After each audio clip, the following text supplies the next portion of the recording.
Hey everyone, it's Yudia. Welcome back to my channel. Thanks for joining me for another weekly plan with me video. But before we do our setup for this week, I wanted to show you how I filled out last week's weekly spread. This is something that I started doing when I don't have time to actually set up a weekly, or there's not really a lot of tasks, but we're just having fun like on vacation, or in my case, at a youth group retreat. So back to this week's planning. As you've seen in my prior videos, I usually start the setup with the Alistair Method task list on the left-hand side of the weekly spread. This is something that I've consistently been doing because I find that it's actually helpful and I don't really need to change it. So what ain't broke, don't fix. That's the situation here. And again, the benefits of this is the brain dump throughout the week or even from the prior week if I had any is just really, really helpful and a critical part of my weekly spread. And then on the top is usually where I put all my appointments, my meetings, times to pick up Kezia or drop her off. So again, any time-bound activities go up in the event section of this weekly dashboard. So I'm gonna use this blue color to write the task label on the task list, and I'm gonna cut it up like I did last week so it'll fit.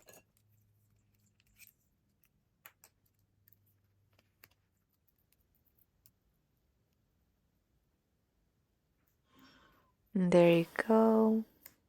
Stick that right here and then put the squiggly. Next, I'm going to just brain dump all the tasks that I can think of that I need to do this week. Once I'm done with that, I mark out when I want to get them done or when I want to do them. Some tasks I want to do it every day. Some it needs to happen on a particular day. Then I mark off whether or not I've completed the task with an X if it's completed or a slash if it's partially completed or in progress. Next, let's decorate this corner of the weekly spread with the August theme washi. Perfect right there. So I noticed in the common planner that the header is a bit light, so I usually like to mark it off with the Tombow just so the header pops out a bit more. But otherwise it doesn't really bother me. And some weeks I actually forget to do that, so it just all depends. But anyways,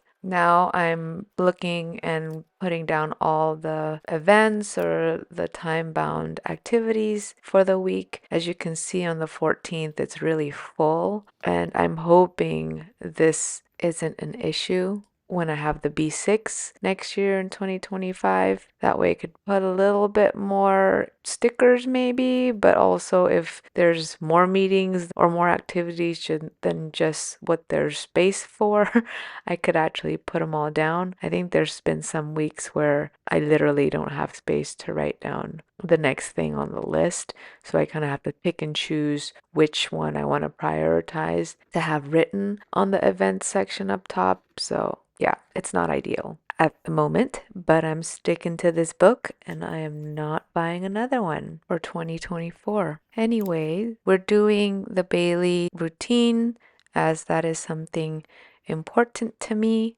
I am not at a good habit yet to make sure she gets all the things that she needs to get done. So these are more like goals I want to have in an ideal world if I could take care of Bailey as I should. Right now, I've been consistent with giving her the fish oil for her joints, but some weeks, I'm hoping not this week, but some weeks I actually don't get to do all the things listed on there, which is sad.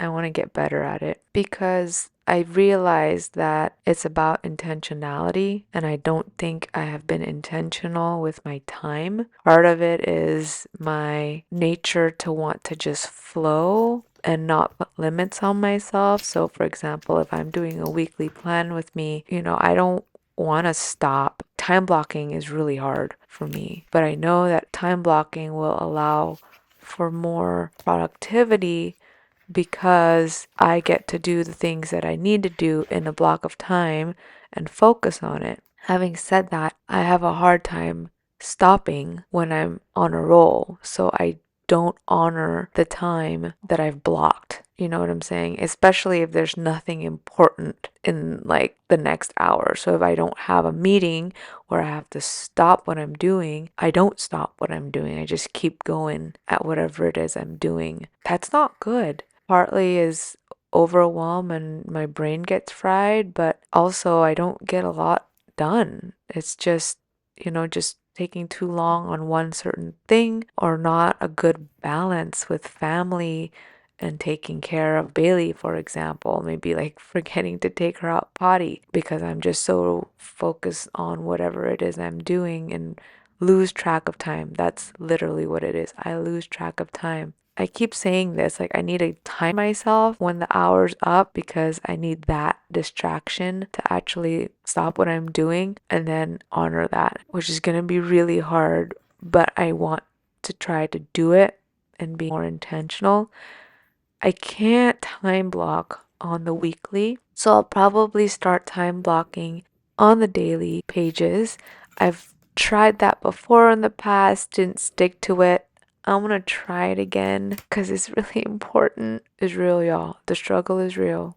This brings me to the next topic I want to ramble about, and that's my 2025 journey planner in a B6 size.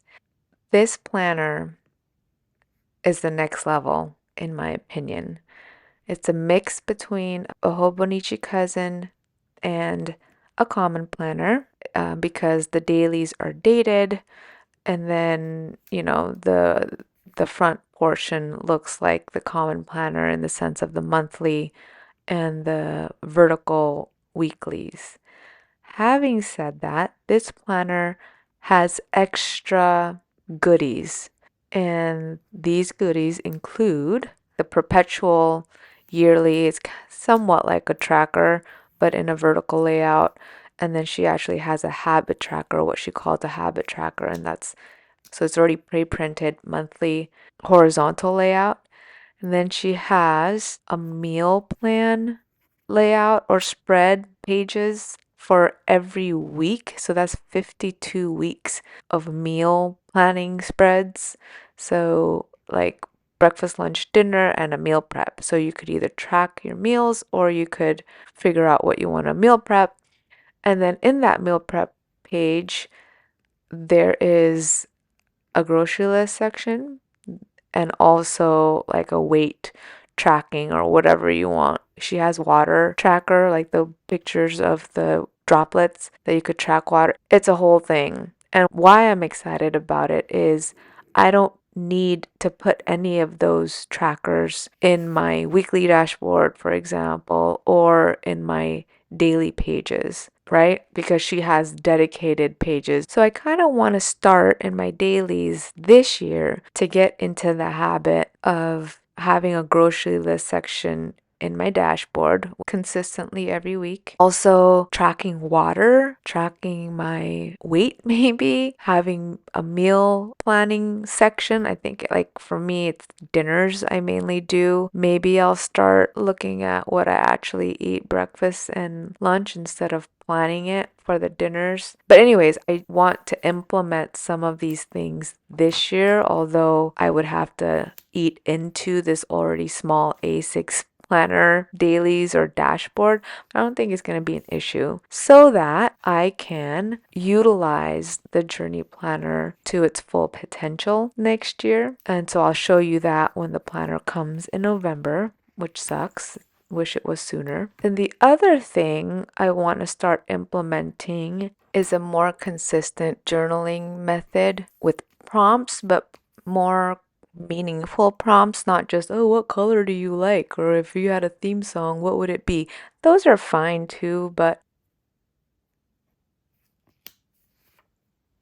I want more reflective things that would eventually be transformational. So I got this idea from this YouTuber named Flourished Hope, or that's her channel name anyway. I think her name is Liz. But basically, she has 5 prompts, I believe. It's pebbles, which is like, what are the ripples or things that bothered you today? And the other thing that she has next to it are challenges, which is how are you going to improve that? So pebbles, she says, it's not necessarily negative things. It could just be something that kind of impacted your day. The challenge would be, how do I improve that, or what would I do differently about the situation, if at all, tomorrow? Then there's truths or mantra, which is what are the truths that ground you today. It could be a Bible verse, it could be something that you read that really resonated or that you heard. Then the next thing is prayer. And my sister said this when we were talking about it. She's like, prayer is kind of like let go and let God. Things that would just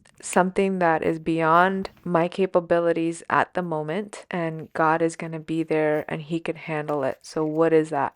That's how I'm going to think of prayer, is like letting go and letting God, surrendering that situation, whatever it is, to God. Not necessarily related to the pebble, but it can be. The next thing that she put is gratitude, which it's going to be something intentional that I'm grateful for that day. And so, yeah, so having that would be something that I would want in my dailies on a daily basis.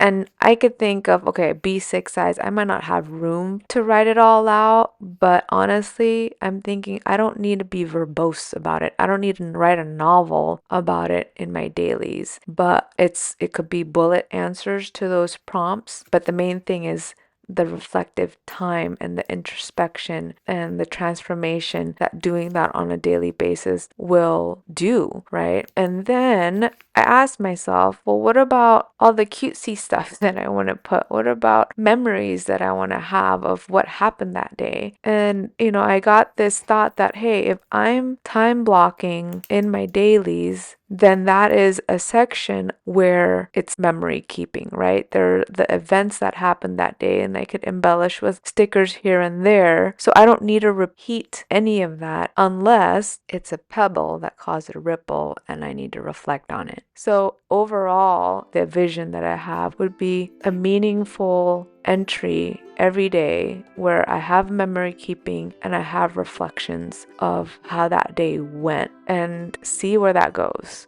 Anyway, thanks for planning with me this week. I hope you'll join me again next time. Please like, subscribe, and share.